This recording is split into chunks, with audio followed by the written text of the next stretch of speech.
অনেকের মুখে এই কথাটা শোনা যায়, যারা কৃষ্ণমতে দীক্ষিত, মালা তিলক ধারণ করেছে, তারা দীক্ষিত মানুষ না হলে তাদের হাতে জল খায় না।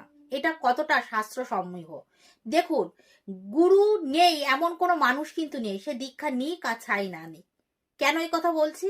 গুরু কিন্তু সবার জীবনেই আছে।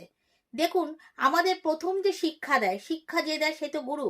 তাহলে পিতা মাতা কিন্তু প্রথম প্রাথমিক শিক্ষা কিন্তু আমাদের কিন্তু দেয়, আমাদের কিভাবে জীবনযাপন করতে হবে, কিভাবে কথা বলতে হবে, কিভাবে চলতে হবে, কি খেতে হবে, কি পড়তে হবে, সেই শিক্ষা কিন্তু ছোটবেলায় বাবা মাই কিন্তু দেয়।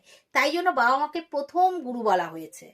দ্বিতীয় গুরু যেটা ব্রাহ্মণদের হয়, গায়ত্রী মন্ত্রটা তার কানে দিয়ে দেয়, তখন সে সেই গুরু হয়, আরেক গুরু ধারণ করলো। কিন্তু যারা ব্রাহ্মণ না, তাদের দ্বিতীয়বারও দীক্ষা নিতে হয়। কেন? দীক্ষা শিক্ষা দুটোই দরকার।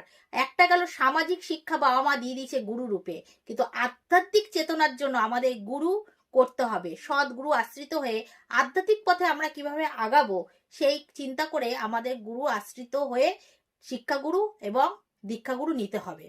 এটা হলো একটা দিক। তাই বলে কারুর হাতে জল খাওয়া যাবে না, এটা কিন্তু ভুল কথা। কেন? আমি প্রমাণ করে দিলাম যে আমরা কিন্তু কেউ গুরু ছাড়া না। পিতামাতাকে যদি গুরু স্থান দেয়া হয়, তাহলে প্রত্যেকটা মানুষই কিন্তু দীক্ষিত, এবং গলায় তুলসীর মালা এবং তিলক নিয়ে আপনি কিন্তু সবার হাতে জলটাই কিন্তু আপনি খেতে পারবেন। এটাই কিন্তু শাস্ত্র বলে।